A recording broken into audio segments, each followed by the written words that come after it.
Hello and welcome. Indian polity का जो सबसे पहला टॉपिक हम उठाएंगे वो है historical background of Indian constitution.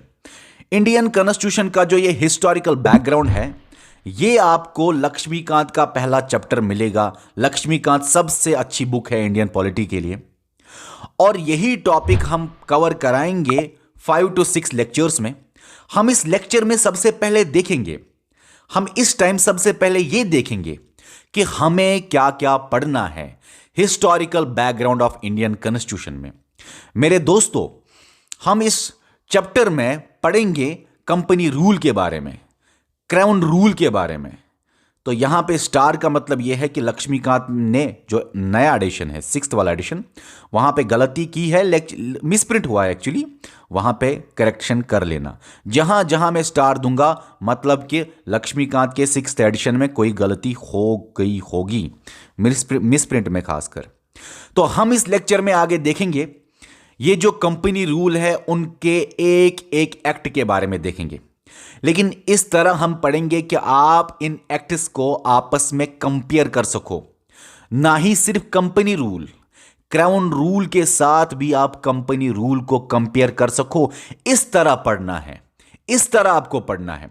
Last में हम आपको अभी दिखाएंगे लास्ट में हम आपको दिखाएंगे कि क्वेश्चंस पिछले पेपर्स में कैसे आए हुए हैं।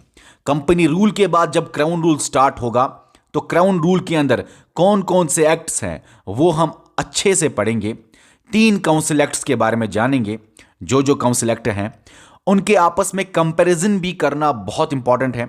और इसी लेक्चर के एंड पे मैं आपको माइंड मैप दूंगा, कंपैरिजन कराऊंगा, डिफरेंसेस, सिमिलरिटीज बताऊंगा कि इन एक्ट्स को आपस में क्या है। इनके कंपनी रूल के वाले एक्ट्स को क्राउन रूल के वाले एक्ट से क्या डिफरेंस है या क्या कंपैरिजन हम कर सकते हैं, और वो मैं आपको अभी दिखाने जा रहा हूं।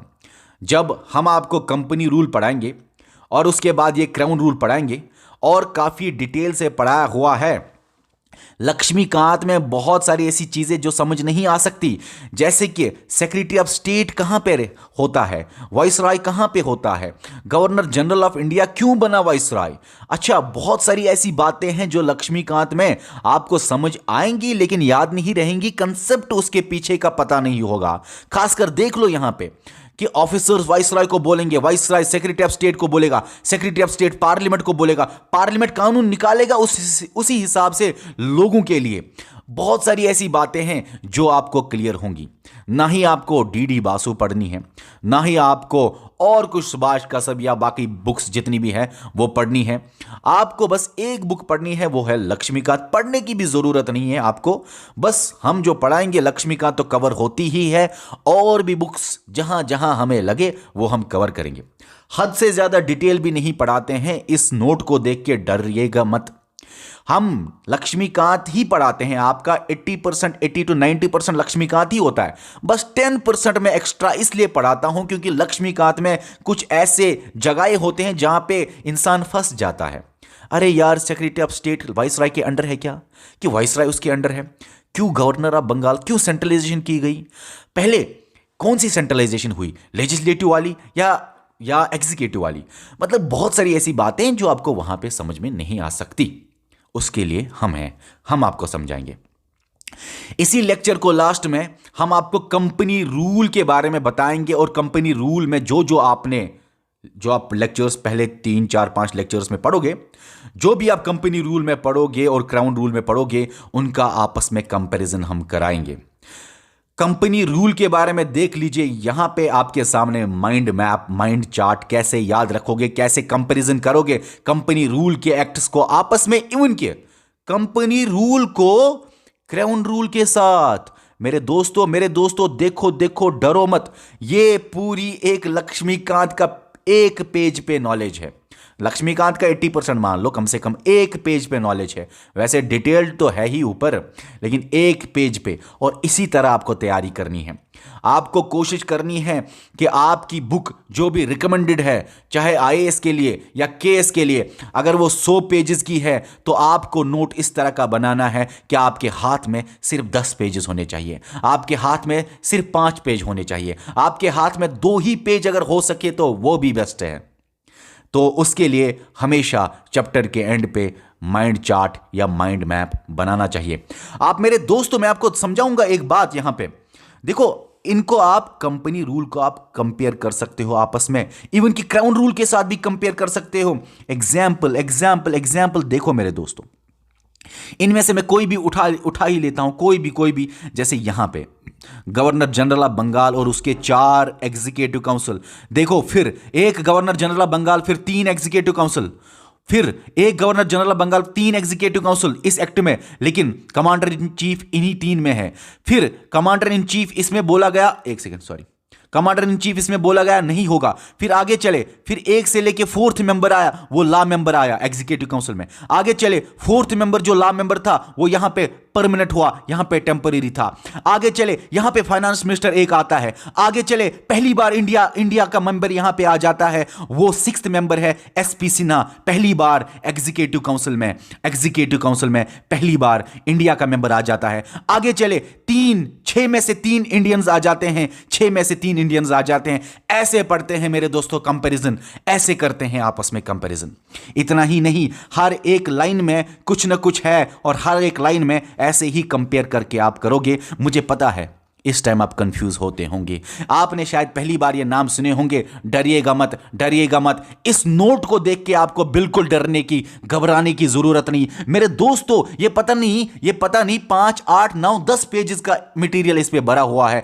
इवन कि लक्ष्मीकांत के अलावा भी कुछ नॉलेज है, वो भी भरी हुई है। तो इन शॉर्ट, डरने की जरूरत नहीं। आपको लगता होगा बहुत मुश्किल है, मुश्किल कुछ भी नहीं। ये तो लास्ट में आप खुद ही कर सकते हो। आप तो लास्ट में इससे भी शॉर्ट बना सकते हो। बहुत खूबसूरत अंदाज से आपके सामने ये माइंड मैप्स है। कंपनी रूल जो है, आप देखो मेरे दोस्तों, यहां से यहां जाओगे, ब्रिटिश गवर्नमेंट का पावर इंक्रीज होगा, ईस्ट इंडिया कंपनी का पावर डिक्रीज होकर लास्ट में खत्म होगा। पहले सेंट्रलाइजेशन होती है कंपनी रूल में, यहां से यहां जाओगे सेंट्रलाइजेशन होती है। यहां पे देखो एक बात, पहले एग्जीक्यूटिव सेंट्रलाइजेशन होती है, इसको समझने की जरूरत है एग्जीक्यूटिव सेंट्रलाइजेशन क्या होता है। और फिर लास्ट में इसी एक्ट में सेंट्रलाइजेशन होती है लेजिस्लेटिव वाली। इन शॉर्ट, कंपनी रूल में सेंट्रलाइजेशन होती है, और देखो यहां पे डिसेंट्रलाइजेशन होती है। क्राउन रूल में डिसेंट्रलाइजेशन होती है। इतना ही नहीं, हर बात पे आप कुछ ना कुछ करा सकते, कुछ ना कुछ बोल सकते हो। कंपेयर करके आपको बहुत बहुत बहुत बहुत इंटरेस्टिंग लगने वाला है मेरे दोस्तों। आप देखो, हर एक बात, कोई भी बात आप उठा लो। डायरकी एट प्रोविंसेस आया, फिर डायरकी एक सेंटर आया, ठीक है ना। यहां पे देखो सेपरेट इलेक्टोरेट मुस्लिम्स का आया, फिर यहां पे इस एक्ट में सेपरेट इलेक्टोरेट को एक्सटेंड किया गया, फिर आगे एक्सटेंड किया गया। हर एक बात आपस में comparison. By cameralism at centre आया, फिर बाई कैमरलिज्म इन प्रोविंसेस आया। यहां पे देखो डायरेक्ट पार्शियल इनडायरेक्ट इलेक्शन आया, यहां पे डायरेक्ट इलेक्शन आया मगर लिमिटेड फ्रेंचाइज, यहां पे डायरेक्ट इलेक्शन आया मगर एक्सटेंडेड फ्रेंचाइज, 10% वाली पॉपुलेशन को वोटिंग राइट्स। जो नया बच्चा है डर जाएगा इन बातों से, मुझे पता है, डरने की कोई जरूरत नहीं। एक बार इन नोट्स को पढ़ लो, लास्ट में आपको लगेगा हलवा खा रहे हैं, इतना इजी लगने वाला है। तो इन शॉर्ट इतना ही बताना चाह रहा हूं। अब एक बात तो और भी बताना चाह रहा हूं मैं, डरने की जरूरत नहीं। आराम से जब हम आपको पढ़ाएंगे, लास्ट में ये माइंड मैप, आपको लगेगा कि ये तो बहुत आसान था, ये तो ऐसे लगता है मुश्किल है, ये तो पढ़ लिया हमने सारा। आपस में कंपैरिजन करके याददाश्त बढ़ सकती है, आप याद रख सकते हो चीजों को। इवन कि मेरे दोस्त हो, आप कंपनी रूल को हर एक लाइन में देखो। सेंट्रलाइजेशन स्टार्ट हुई, इधर सेंट्रलाइजेशन पीक में आई, इधर डिसेंट्रलाइजेशन स्टार्ट हुई, इधर डिसेंट्रलाइजेशन पीक में आई। क्यों आई, कैसे आई, क्या है सेंट्रलाइजेशन, क्या है डिसेंट्रलाइजेशन, हर एक बात को डिस्कस किया जाएगा। हर एक बात को डिस्कस किया जाएगा। ब्रिटिशर्स यहां पे बोलते हैं ये कंपनी के टेरिटरीज नहीं, हमारी टेरिटरीज हैं। यहां पे क्लियर करते हैं, अरे भाई कितनी बार बोलेंगे, कंपनी की टेरिटरीज नहीं, हमारी टेरिटरीज हैं। यहां पे फिर से डॉक्यूमेंट पे लिखाएंगे कि ये in the name of British की मजेस्टी, या in the name of British, या उनके सक्सेसर्स या हेयर्स पे हर एक बात आपको समझाई जाएगी मेरे दोस्तों, ठीक है। उसके बाद मैं आपको बताऊं, पिछले पुराने पेपर्स जितने भी आए हैं, एक बार आपने लेक्चर देखा, जितने भी पिछले एग्जाम्स में पेपर्स आए हैं वो सब आप कर सकते हो। सीडीएस एग्जाम मतलब यूपीएससी ही कंडक्ट करता है। यूपीएससी 2012 का एग्जाम 2009 देख लो। मतलब की बात इतनी है कि लास्ट में माइंड मैप्स के बाद हम आपको ये जो यूपीएससी आईएएस या यूपीएससी के बाकी एग्जाम्स में जितने भी सवाल आए हैं उनको हम आप कर सकते हो खुद ही, हमें कराने की क्या ज़रूरत है, आप कर सकते हो खुद ही। तो यहाँ तक आपको समझ में आ गया कि हम कैसे आपको historical background of Indian constitution पढ़ाएंगे। और याद रखना, historical background of Indian constitution सबसे डिफिकल्ट टॉपिक माना जाता है पूरी इंडियन पॉलिटी में। वो इसलिए क्योंकि इसके अंदर हिस्ट्री की बातें हैं, और कहीं ना कहीं बच्चे को लगता है अरे कुछ चीज़ें तो हैं और जो कि सीखनी थी, लेकिन वो हिस्ट्री में है। देखो ना, एक सब्जेक्ट में आपके हिस्ट्री के अंदर बातें हैं और बहुत सारी ऐसी बातें हैं जो कि लक्ष्मीकांत में समझ नहीं आ सकती। उसके लिए डीडी बासु या सुभाष कसब भी अगर आप ऐड कर लेते हो फिर भी कुछ चीज़ें पूरी तरह समझ नहीं आती, क्योंकि ये चैप्टर सबसे डिफिकल्ट माना जाता है। हमेशा टीचर कोशिश करता है कि ये चैप्टर मैं लास्ट में पढ़ाऊं, या प्रियम्बल पहले उठाऊं, या साइलेंट फीचर्स पहले उठाऊं, या आर्टिकल 1 से उठाऊं। लेकिन मैंने सोचा कि क्यों ना ए से लेके जेड तक पढ़ाए, कहीं ऐसा ना हो मैं प्रियम्बल उठाऊं और बच्चे मुझे फिर कमेंट करे, बोले कि सर सबसे डिफिकल्ट टॉपिक तो छोड़ दिया, लक्ष्मीकांत का सबसे पहला चैप्टर तो ये है। सही है, पहले प्रियम्बल पढ़ना या बाकी चीजें पढ़ना, लेकिन मैं खुद चाहता हूं ए से जेड तक हम आपको पढ़ाए। और एक बात, ये जो टॉपिक हम आपको पढ़ाएंगे, अगर ये समझ नहीं आएगा, वैसे हम तो हमेशा कोशिश करते हैं कि हर एक बात समझ आए। मेरे जुबान पे एक छोटा सा लफ्ज़ भी आता है ना, उसको एक्सप्लेन करके ही मैं छोड़ता हूं। लेकिन फिर भी अगर लगे थोड़ा डिफिकल्ट है, इसको पढ़ो एक बार, पॉलिटी खत्म करो, मॉडर्न इंडिया खत्म करो, फिर से एक बार इस चैप्टर को देख लेना, क्योंकि ये सबसे डिफिकल्ट माना जाता है। पूरी जितना भी इंडियन पॉलिटी का सिलेबस है उसमें सबसे डिफिकल्ट यही माना जाता है, और सच भी है क्योंकि हिस्ट्री इसके अंदर मिक्स है। तो चलिए दोस्तों, अब हम नेक्स्ट टॉपिक को स्टार्ट करेंगे। मिलते हैं आपके साथ next historical background of Indian constitution के लेक्चर नंबर 1 के साथ। ओके डियर स्टूडेंट्स, ये एक इंट्रोडक्शन था हम कैसे इस चैप्टर को पढ़ाएंगे। ओके, कोई भी सवाल हो, कुछ भी कहना हो तो नीचे कमेंट करो, और साथ में नीचे टेलीग्राम का लिंक होगा डिस्क्रिप्शन में, वहां पे आपको ये पीडीएफ मिलेगी। कोई भी सवाल कहना हो, कुछ भी बात रखनी हो अपनी, नीचे आप कमेंट कीजिए। Okay dear students, bye.